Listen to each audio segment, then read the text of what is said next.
कहां से शुरू करें समझ में आता नहीं है। सियासत की गंदी तस्वीर, सियासत की अच्छी तस्वीर, सियासत जनता के लिए, सियासत लोगों के लिए, सियासत नेताओं के लिए, सियासत नेतागिरी चमकाने के लिए। आज विधानसभा का सत्र शुरू हुआ, बजट सत्र। शुरुआत ऐसी जिसकी कल्पना हमने की थी, मगर विवाद ऐसा होगा उसकी कल्पना नहीं की थी। इस पर भी चर्चा करेंगे। सचिन पायलट एक बार फिर से मैदान में उतरे हैं, उस पर भी चर्चा करेंगे। और जेपी नड्डा आ रहे हैं बीजेपी कार्य समिति की बैठक में, उस पर। विधानसभा में किस तरह की तस्वीर आई? विधानसभा में ऐसी तस्वीर आई जिसकी कल्पना हमने की थी। हमने कल्पना की थी कि पेपर लीक को लेकर विपक्ष हंगामा मचाएगा, और होना भी था। और सत्ता पक्ष भी इसकी तैयारी में था कि पेपर लीक को लेकर सवाल हम उठने नहीं देंगे। राष्ट्रीय लोकतांत्रिक पार्टी के तीनों विधायकों के दिन के लिए सस्पेंड कर दिया गया, और बीजेपी के बाकी जो विधायक थे वो नारेबाजी करते रहे। वसुंधरा राजे आज एक्टिव नजर आई, राजेंद्र राठौड़ भी एक्टिव नजर आए, और दूर से देख रहे थे सतीश पूनिया। ये भी सियासत की नई नई तस्वीरें हैं सब पेपर लीक को लेकर। मगर इतना हंगामा हुआ कि राज्यपाल भूल गए कि हमें राष्ट्रगान भी करना है। अचानक से राज्यपाल हक्का बक्का हो गए और चलते बने।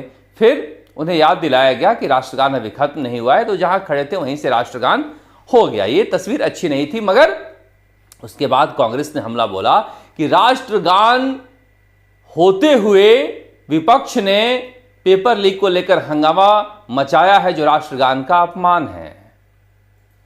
पर्दे के पीछे छुपने की कोशिश मत कीजिए। आप जवाब दीजिए कि सुरेश और भूपेंद्र कहां हैं? सुरेश ढाका और भूपेंद्र बिश्नोई कहां हैं? इस बात का जवाब दीजिए। आपने कोई पुलिस की टीम नहीं बनाई है तो क्यों नहीं बनाई है, इसका जवाब दीजिए। मुख्यमंत्री अशोक गहलोत आए और कहने लगे कि पेपर लीक पर हमने कार्रवाई की है। वो किसी ने नहीं की। क्या कार्रवाई की है समझ में नहीं आ रहा है। जिसे ढीठता के साथ कांग्रेस के नेता जवाब दे रहे हैं, यह शर्मनाक है। एक तो कार्रवाई हुई नहीं, ऊपर से कह रहे हैं कि हमने कार्रवाई कर दी। अरे पेपर लीक किसने किया इसका नाम आपको पता नहीं है। पेपर जिसके पास पहुंचा वो आपसे दूर है, फिर कौन सी कार्रवाई कर ली समझ में नहीं आता। ये समझ रहे हैं कि धीरे धीरे वक्त के साथ मर जाएगा मुद्दा, और फिर हम तो फिर से एग्जाम करवा ही रहे हैं, पब्लिक सब भूल जाएगी। बूढ़ी मां ने श्रीगंगानगर में जिस तरह से मुख्यमंत्री अशोक गहलोत को आईना दिखाया है, यह सियासत की अच्छी तस्वीर है। जनता ऐसे ही आईना दिखा रही है। मुख्यमंत्री अशोक गहलोत के हनुमानगढ़ की सभाओं में जिस तरह से भीड़ भाग रही थी, मुख्यमंत्री अशोक गहलोत को समझना चाहिए कि राजनीति में जनता कहां खड़ी है। और यह तस्वीर सचिन पायलट की है। सचिन पायलट एक बार फिर से मैदान में उतरे और यहां पर टोंक जा रहे हैं। टोंक जाने के बीच वेद प्रकाश सोलंकी ने चाकसू में रोका था और महिला संगम का कार्यक्रम था। सचिन पायलट चुंबक बन गए हैं भीड़ के लिए। जिस तरह से कहीं चुंबक को रख दीजिए और लोहे आसपास खींचे चले आते हैं, उसी तरह से जनता के लिए हो रही है। भीड़ देख रहे हैं किस तरह से भीड़ आती है कार्यक्रमों में, ये सचिन पायलट की सभाओं में देखकर नजर आता है। एक झलक पाने के लिए जिस तरह से लोग खड़े रहते हैं, ये देखिए इस भीड़ में गाड़ी पर खड़े हैं सचिन पायलट, और बाहर देखिए ऊपर कैसे लोग खड़े हैं। मैं क्यों कहता हूं बार बार कि सचिन पायलट का यह दौर है, इसलिए कहता हूं कि मैंने वसुंधरा राजे का दौर देखा है, मैंने बहुत सारे नेताओं का दौर देखा है। महिला संगम के कार्यक्रम में जहां कोई राजनीतिक बात नहीं करते हैं, वहां भी इतनी भीड़ आती है। यहां कोई सरकार के खिलाफ बोलने नहीं गए थे, इन्होंने समाज के लिए बोला, उसके बाद भी इस तरह की भीड़ आती है, तो अपने आप में दिखाता है कि सचिन पायलट का दौर चल रहा है। मगर पेपर लीक को लेकर जिस तरह से उपेंद्र यादव के साथ भी आज जनता जुटी, और डॉक्टर किरोड़ीलाल मीणा जहां जहां जा रहे हैं कल की रैली के लिए, वहां पर भीड़ निकल के स्वतः आ रही है, दिखाता है कि जनता के अंदर एक बेचैनी है। उस बेचैनी को आवाज दे रहे हैं डॉक्टर किरोड़ीलाल मीणा और सचिन पायलट जैसे नेता। और ये बेचैनी कहाँ दिखाई दे रही है? बेचैनी दिखाई दे रही है मुख्यमंत्री अशोक गहलोत में।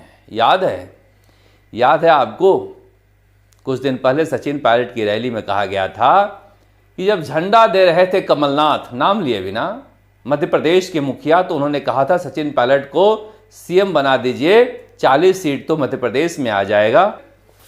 यह दृश्य मैं बार बार आपको इसलिए दिखा रहा हूं कि यह चाकसू का दृश्य है और यह कोई राजनीतिक कार्यक्रम नहीं था जहां पर राजनीतिक कोई भाषण दिया गया है। वहां पर सचिन पायलट ने शिक्षा के मुद्दों पर भाषण दिया है, लेकिन ये देखिए किस तरह से भीड़ दीवारों पर बैठी है। दीवारों पर जब भीड़ बैठने लगे तो समझिए कि उस नेता के प्रति आकांक्षा बढ़ी है। और मेरे कहने से नहीं बढ़ रही है या घट रही है, ये तस्वीरें बोल रही हैं, जो तस्वीरें मैं आपको दिखा रहा हूं। हमारे एक झुंझुनू के संवाददाता से बात हो रही थी। गुढ़ा में कार्यक्रम था सचिन पायलट का। उन्होंने कहा कि घर पर मैंने अपने काम लगा रखा था, मजदूरों ने कहा कि मैं कल नहीं आऊँगा। उन्होंने कहा कि क्यों? तो बोला सचिन पायलट आ रहे हैं। हम कहे 500 रुपये की मजदूरी जाएगी तुम्हारी। तो उन्होंने बोला चला जाए, मगर जाएंगे देखने। तो किसी को देखने जो जाते हैं, वो देखने की जब स्थिति पैदा हो जाए ना, तो समझिए कि लोकप्रियता अपने चरम पर है। मगर इससे क्या हासिल हो रहा है? लोग चर्चा कर रहे हैं कि इससे हासिल क्या हो रहा है और सचिन पायलट से हासिल क्या करना चाहते हैं। आज बहुत सारे लोग मिले लिटरेचर फेस्टिवल में भी या विधानसभा के बाहर भी, यही कर रहे हैं कि ये कर क्या रहे हैं, किसी को समझ में नहीं आ रहा है। क्या सचिन पायलट को समझ में आ रहा है? अब कुछ लोगों ने कहा कि टोंक जा रहे हैं और सवाई माधोपुर में प्रियंका गांधी आई हैं, तो सचिन पायलट प्रियंका गांधी से मिलने सवाई माधोपुर भी जा सकते हैं। अटकलें हैं, जा भी सकते हैं, पता नहीं, मगर ऐसा कहा जा रहा है कि मिलने जा सकते हैं। मगर सवाल उठता है कि कांग्रेस क्या इस तरह की तस्वीरों को देख नहीं रही है? मुझे एक वरिष्ठ पत्रकार ने आज पूछा, क्या कांग्रेस इस तरह की तस्वीरों को देख नहीं रही है? हमने कहा कांग्रेस राष्ट्रीय अध्यक्षा सोनिया गांधी को हटाकर मल्लिकार्जुन खड़गे में क्या पाया है, अगर वो सोच ले, देख ले, तो समझ जाएगी कि आगे बढ़ना कहाँ है और किस तरफ जाना है। मगर सोचे कौन? और मुझे लगता है कि सचिन पायलट को इस बात का भान हो गया है कि ठहरा हुआ पानी चाहे कितना भी शुद्ध हो, धीरे धीरे सड़ जाता है। लोहा जैसा मजबूत अगर फेंक दिया जाए तो पड़े पड़े जंग आ जाता है। तो मुझे लगता है कि उस सड़ांध से निकलने के लिए, इस जंग को धोने के लिए सचिन पायलट जनता के बीच उतरे हैं। और आज तो सियासत की एक और तस्वीर देखने को मिली है। आज जब सचिन पायलट विधानसभा में पहुंचे तो उन्हें स्वागत करने के लिए राजेंद्र यादव भी थे। एक बार तो मैं चौंक गया, फिर दोबारा से मैंने उस दृश्य को देखा तो वहां पर राजेंद्र यादव भी सचिन पायलट का स्वागत करते नजर आए। क्या कोई नया समीकरण है, या फिर जिस तरह की खबर आई है कि जा सकते हैं कोटपुतली में 30 जनवरी को सचिन पायलट, उसका असर है? मगर पता नहीं।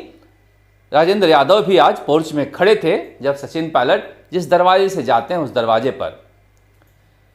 देखिए, जैसे जैसे सचिन पायलट घूम रहे हैं, लोकप्रियता बढ़ रही है, वैसे ऐसे विधायकों में एक बेचैनी है और इसीलिए इस तरह खबरें आ रही हैं। पता नहीं उस पर कितनी सच्चाई है कि राजस्थान के 2 कैबिनेट मंत्री, एक राज्य मंत्री और 2 विधायक शामिल हो सकते हैं बीजेपी में। मैं नहीं जानता, मगर राजस्थान के एक लोकल चैनल के हैंडल से ये ट्वीट हुई खबर है जो वायरल हो रही है। अब कह रहे हैं कि जयपुर संभाग के वो कैबिनेट मंत्री हैं और जाट हैं, वो तो लालचंद कटारिया हैं। फिर कहा गया कि एक मंत्री का सहकारी से रिश्ता है, तो वो तो उदयलाल आंजना है। फिर कहा गया एक राज्य मंत्री हैं जो मजबूत हैं, वो राजेंद्र यादव हैं। बाकी के 2 विधायक कौन हैं आप समझ सकते हैं। कहा जा रहा है, जिस तरह से रिछपाल मिर्धा ने कहा है कि पार्टी कोई भी हो, फसल काटनी है, तो उसमें लालचंद कटारिया के रिश्तेदार के रूप में विजय मिर्धा का भी नाम आ रहा है। तो इस ट्वीट में कितनी सच्चाई है मैं नहीं जानता उस चैनल की खबरों के बारे में, मगर जिस तरह से यह खबर आ रही है उसे लेकर कहा जा रहा है कि निश्चित रूप से कहीं ना कहीं कुछ ना कुछ पक रहा है, क्योंकि सारे के सारे मुख्यमंत्री अशोक गहलोत के करीबी हैं। तो क्या ये संकेत है कि ये शामिल हो सकते हैं, या चलाई गई खबर है, या झूठी खबर है, या आलाकमान पर दबाव डालने वाली खबर है, या फिर इन्हें लगता है कि हम हार रहे हैं? क्योंकि बहुत सारे इन नेताओं के बारे में इनके नज़दीकी जब बैठते हैं तो कहते हैं, वो कह रहे हैं कि हम इस बार चुनाव नहीं लड़ेंगे क्योंकि हम चुनाव हार रहे हैं। अब इस किसी भी तरह का ये असर हो सकता है, मगर इस तरह की खबरें सोशल मीडिया में आ रही हैं और किसी चैनल के ट्वीट से आ रही हैं, इसी लेकर चर्चा हो रही है। मगर इन चर्चाओं के बीच कहा जा रहा है कहीं राजस्थान यूनिवर्सिटी में फिर से न मारपीट का खेल शुरू हो जाए, क्योंकि नागौर से दोनों ही आते हैं, निर्मल चौधरी भी और अरविंद भी।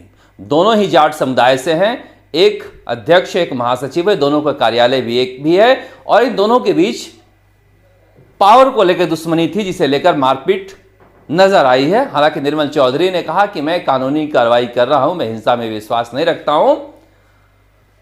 फिर भी कहा जा रहा है कि समर्थक कहीं भी भिड़ सकते हैं और कभी भी भिड़ सकते हैं, इसे लेकर सावधानी बरतनी चाहिए, क्योंकि नेता तुम ही हो कल के। अगर इस तरह के दृश्य नजर आएंगे तो ये दृश्य अच्छा नहीं है। इस बीच जेपी नड्डा भी आ रहे हैं।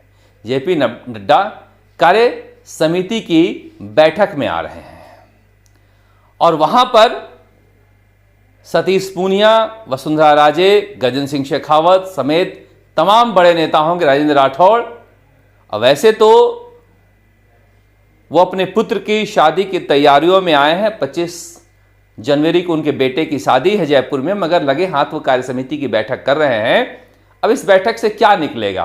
क्या कोई संदेश लेकर आएंगे जो देंगे? बहुत सारे लोग कह रहे हैं कि नहीं, क्योंकि जेपी नड्डा संदेश वाहक हैं। संदेश तो नरेंद्र मोदी और अमित शाह ही दे सकते हैं, दूसरा कोई दे नहीं सकता है।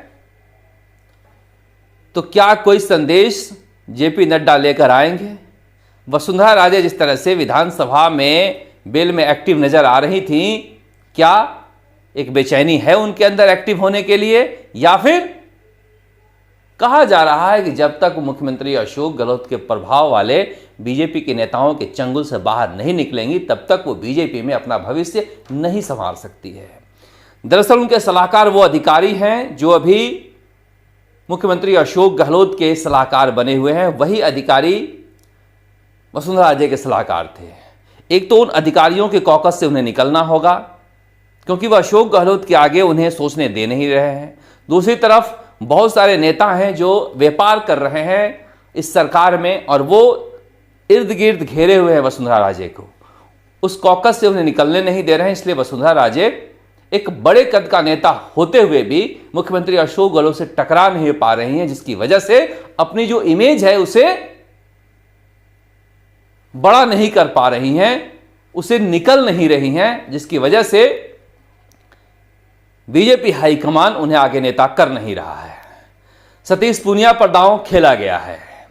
सतीश पूनिया दरअसल व्यवस्थापक है। मैं बार बार कहता हूं मिल्खा सिंह की तरह भाग रहे हैं राजस्थान के हर कोने में, मगर वही बात है कि उनके विरोधी कह रहे हैं हवा बन नहीं रही है। इसीलिए उन्होंने अब 15 फरवरी से कहा जा रहा है कि जिला स्तर पर जनाक्रोश सभाएं शुरू करने का ऐलान किया है। जिस तरह जनाक्रोश रैलियों में थोड़े बहुत को छोड़ दें तो भीड़ का टोटा पड़ा है, कहीं वैसा ना हो। और इसीलिए कह रहे हैं कि विकल्प के रूप में अगर डॉक्टर किरोड़ी लाल मीणा पार्टी से अलग होकर छात्रों के बीच घूम रहे हैं, और जिस तरह से भीड़ निकल के आ रही है जयपुर के इलाकों से, या दौसा हो, चाकसू हो, निवाई हो, सूरतगढ़ में तस्वीरें आ रही हैं, लोग बड़ी संख्या में डॉक्टर किरोड़ी लाल मीणा की रैली में कल हिस्सा लेने के लिए आ रहे हैं। ये चोट है सरकार पर जो युवा करना चाहता है। इसीलिए इतनी भीड़ डॉक्टर किरोड़ी लाल मीणा की सभाओं में आ रही है कल की सभा के लिए। और सचिन पायलट यहीं पर अपना नायकत्व देख रहे हैं। बहुत सारे इनके चाहने वाले हैं जो कह रहे हैं कि बजट के बाद सचिन पायलट सीएम बनकर कुछ नहीं कर पाएंगे, सीएम बनना भी नहीं चाहिए। अगर कोई बनाता भी है तो उन्हें अपने अगले राजनीतिक करियर की तरफ देखना चाहिए, क्योंकि राजस्थान में नेताओं में एक शून्यता है। उस शून्यता को भरने के लिए सचिन पायलट के पास एक लंबा समय है। मगर बीजेपी किसे आगे नेता करती है? क्या बीजेपी का कैडर नेता बनता है, कोई चेहरा बनेगा, या फिर मोदी के चेहरे पर चुनाव लड़ा जाएगा? क्योंकि हर जगह मोदी के चेहरे पर चुनाव लड़कर सफलता पाई जाए ये इतना आसान नहीं है, प्रधानमंत्री नरेंद्र मोदी ने कहा है। हालांकि 90% वोट अभी भी प्रधानमंत्री नरेंद्र मोदी की लोकप्रियता पर ही है। मिडिल क्लास जो मध्यम वर्ग है, तमाम कठिनाइयों के बावजूद प्रधानमंत्री नरेंद्र मोदी में भरोसा रखे हुए है। इसलिए कहा जा रहा है कि बहुत कुछ निर्भर करता है कि बीजेपी की तरफ से किसे नेता बनाया जाता है, उस पर कांग्रेस का भविष्य। मगर मुख्यमंत्री अशोक गहलोत जिस तरह से सभाएं कर रहे हैं और सभाओं में भीड़ का टोटा है, जिस तरह से शिकायतें आ रही है, चाहे पानी को लेकर हो या पेपर लीक को लेकर हो, कांग्रेस के लिए बहुत अच्छी तस्वीर नहीं है। और इस तरह की जो बातें हो रही हैं कि मंत्री जा सकते हैं बीजेपी में और कई मंत्री चुनाव नहीं लड़ सकते हैं, कई विधायक चुनाव नहीं लड़ना चाहते हैं, ये तस्वीर अच्छी नहीं है। उधर भरत सिंह को इजाजत नहीं मिली है प्रमोद जैन भाया के खिलाफ धरना देने के लिए, इसलिए अफसोस करते हुए उन्होंने धरने को स्थगित कर दिया है और 27 जनवरी को सोनिया गांधी की चादर लेकर मुख्यमंत्री अशोक गहलोत अजमेर जाएंगे। इस बार क्या चादर पेश करते समय सचिन पायलट साथ रहेंगे या नहीं रहेंगे? क्योंकि कहा जा रहा है जिस तरह के दौरे कर रहे हैं सचिन पायलट कि उनकी सियासत रायपुर के महाधिवेशन से पहले ही कहां जाएगी इसकी तस्वीर साफ होनी है। विधानसभा में पेपर लीक को लेकर हंगामा होता रहेगा। कल डॉक्टर किरोड़ीलाल मीणा का प्रदर्शन है, उस पर भी हमारी नजर रहेगी। सचिन पायलट क्या प्रियंका गांधी से मिलते हैं, उस पर भी नजर रहेगी। और आज बीजेपी कार्य समिति में वसुंधरा राजे क्या करती हैं, क्या कहती हैं, उनके साथ क्या होता है, इस पर भी हमारी नजर रहेगी। हमारी नजर राजस्थान यूनिवर्सिटी के राजनीति पर भी रहेगी। आप देखते रहिए राजस्थान तक। नमस्कार, जयपुर से शरद कुमार। राजस्थान तक राजस्थान की सभी खबरों का एक ठिकाना है। नमस्कार।